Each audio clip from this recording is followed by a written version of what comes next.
We assume even we know why we do what we do. But then how do you explain when things don't go as we assume? Or better, how do you explain when others are able to achieve things that seem to defy all of the assumptions? For example, why is Apple so innovative? Year after year after year after year, they're more innovative than all their competition. And yet, they're just a computer company. They're just like everyone else. They have the same access to the same talent, the same agencies, the same consultants, the same media. Then why is it that they seem to have something different? Why is it that Martin Luther King led the civil rights movement? He wasn't the only man who suffered in a pre-civil rights America, and he certainly wasn't the only great orator of the day. Why him? And why is it that the Wright brothers were able to figure out controlled powered manned flight when there were certainly other teams who were better qualified, better funded, and they didn't achieve powered manned flight, and the Wright brothers beat them to it? There's something else at play here. About 3.5 years ago, I made a discovery, and this discovery profoundly changed my view on how I thought the world worked, and it even profoundly changed the way in which I operate in it. As it turns out, there's a pattern. As it turns out, all the great and inspiring leaders and organizations in the world, whether it's Apple or Martin Luther King or the Wright brothers, they all think, act, and communicate the exact same way, and it's the complete opposite to everyone else. All I did was codify it. And it's probably the world's simplest idea. I call it the golden circle.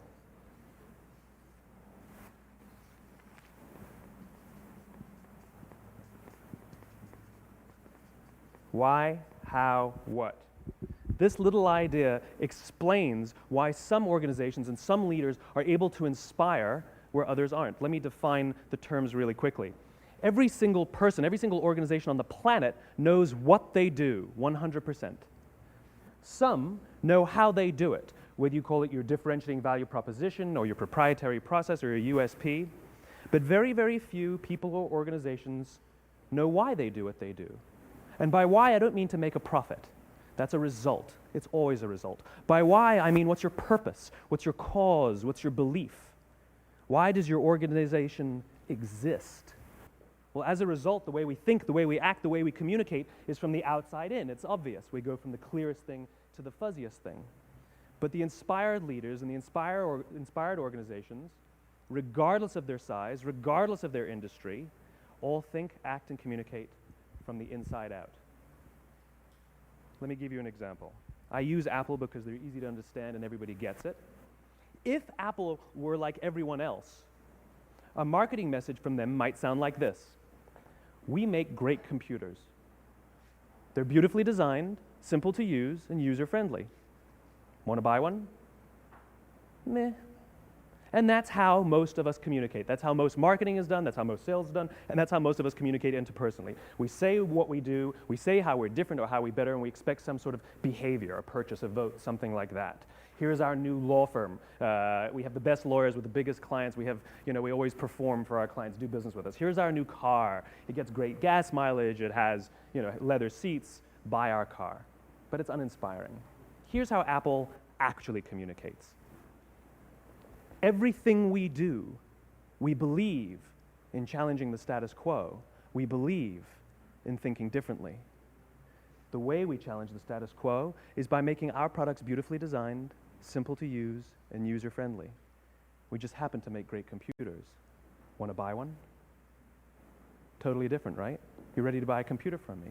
All I did was reverse the order of the information. People don't buy what you do, people buy why you do it. People don't buy what you do, they buy why you do it. This explains why every single person in this room is perfectly comfortable buying a computer from Apple.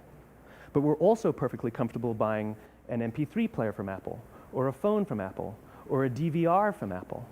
But as I said before, Apple's just a computer company. There's nothing that distinguishes them structurally from any of their competitors. Their competitors are all equally qualified to make all of these products. In fact, they tried. A few years ago, Gateway came out with flat-screen TVs.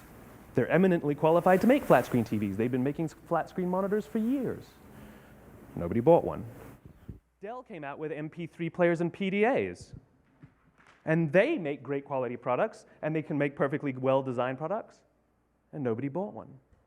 In fact, talking about it now, we can't even imagine buying an MP3 player from Dell. Why would you buy an MP3 player from a computer company?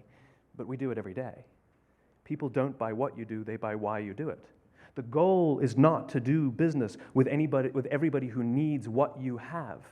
The goal is to do business with people who believe what you believe. Here's the best part. None of what I'm telling you is my opinion. It's all grounded in the tenets of biology, not psychology, biology.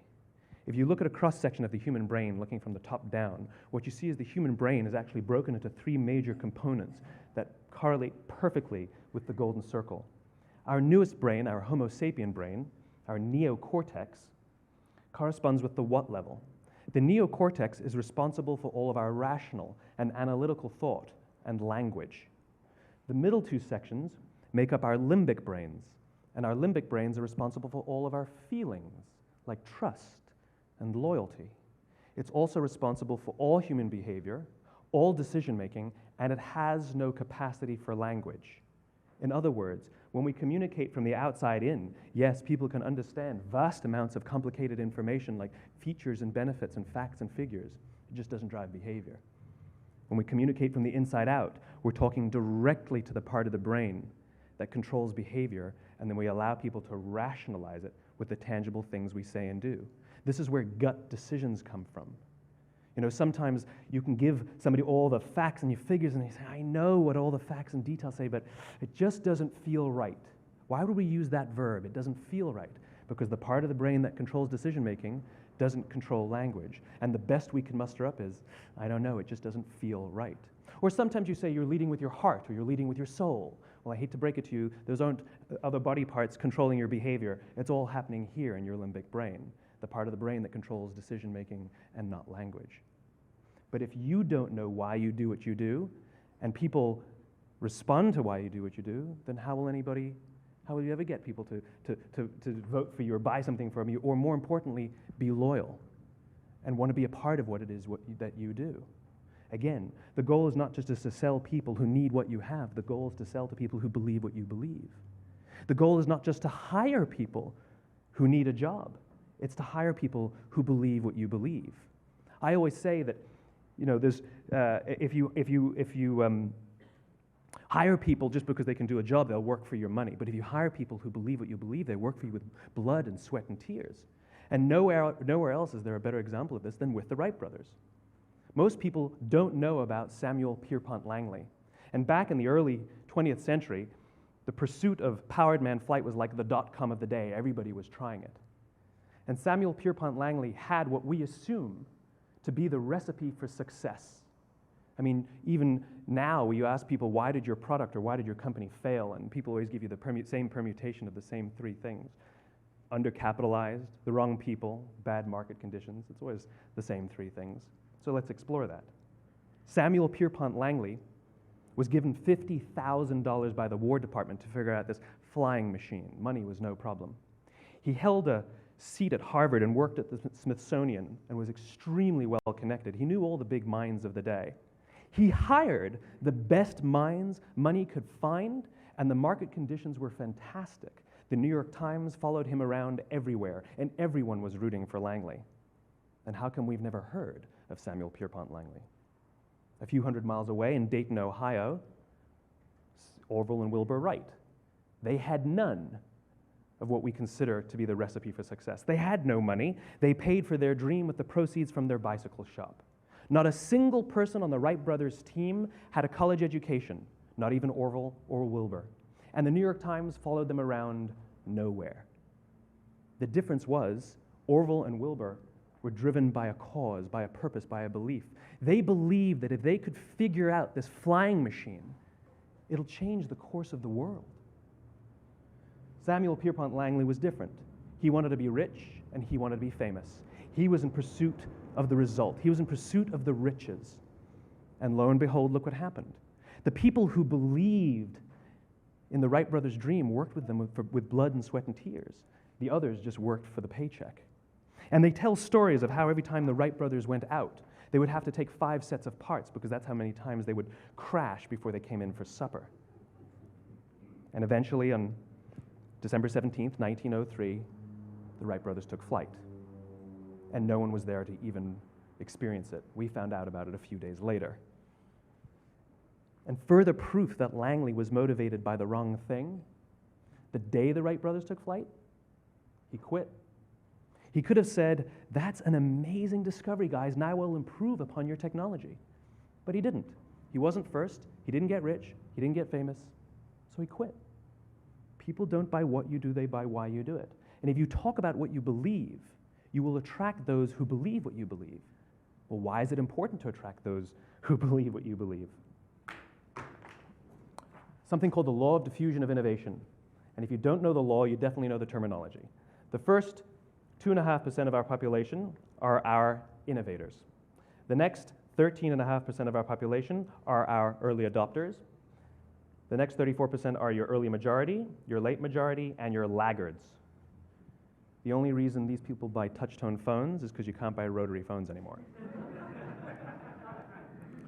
We all sit at various places at various times on the scale, but what the law of diffusion of innovation tells us is that if you want mass market success or mass market acceptance of an idea, you cannot have it until you achieve this tipping point between 15 and 18% market penetration, and then the system tips. And I love asking businesses, what's your conversion on new business? And they love to tell you, oh, it's about 10%, proudly. Well, you can trip over 10% of the customers. We all have about 10% who just get it. That's how we describe them, right? That's like that gut feeling, oh, they just get it. The problem is, how do you find the ones that just get it before you're doing business with them versus the ones who don't get it? So it's this here, this little gap, that you have to close, as Geoffrey Moore calls it, crossing the chasm. Because you see, the early majority will not try something until someone else has tried it first. And these guys, the innovators and the early adopters, they're comfortable making those gut decisions. They're more comfortable making those intuitive decisions that are driven by what they believe about the world and not just what product is available. These are the people who stood online for 6 hours to buy an iPhone when they first came out, when you could have just walked into the store the next week and bought one off the shelf. These are the people who spent $40,000 on flat-screen TVs when they first came out, even though the technology was substandard. And by the way, they didn't do it because the technology was so great. They did it for themselves. It's because they wanted to be first. People don't buy what you do, they buy why you do it. And what you do simply proves what you believe. In fact, people will do the things that prove what they believe. The reason that person bought the iPhone in the first 6 hours, or stood in line for 6 hours, was because of what they believed about the world and how they wanted everybody to see them. They were first. People don't buy what you do, they buy why you do it. So let me give you a famous example, a famous failure and a famous success of the law of diffusion of innovation. First, the famous failure. It's a commercial example. As we said before a second ago, the recipe for success is money and the right people and the right marketing conditions, right? You should have success then. Look at TiVo. From the time TiVo came out about 8 or 9 years ago to this current day, they are the single highest quality product on the market. Hands down, there is no dispute. They were extremely well funded. Market conditions were fantastic. I mean, we use TiVo as a verb. I TiVo stuff on my piece of junk Time Warner DVR all the time. But TiVo is a commercial failure. They've never made money. And when they went IPO, their stock was at about $30 or $40 and then plummeted, and it's never traded above 10. In fact, I don't think it's even traded above 6, except for a couple of little spikes. Because you see, when TiVo launched their product, they told us all what they had. They said, we have a product that pauses live TV, skips commercials, rewinds live TV, and memorizes your viewing habits without you even asking. And the cynical majority said, we don't believe you, we don't need it, we don't like it, you're scaring us. What if they had said, if you're the kind of person who likes to have total control over every aspect of your life, boy, do we have a product for you. It pauses live TV, skips commercials, memorizes your viewing habits, etc., etc. People don't buy what you do, they buy why you do it, and what you do simply serves as the proof of what you believe. Now let me give you a successful example of the law of diffusion of innovation. In the summer of 1963, 250,000 people showed up on the Mall in Washington to hear Dr. King speak. They sent out no invitations, and there was no website to check the date. How do you do that? Well, Dr. King wasn't the only man in America who was a great orator. He wasn't the only man in America who suffered in a pre-civil rights America. In fact, some of his ideas were bad, but he had a gift. He didn't go around telling people what needed to change in America. He went around and told people what he believed. I believe, I believe, I believe, he told people. And people who believed what he believed took his cause and they made it their own, and they told people. And some of those people created structures to get the word out to even more people.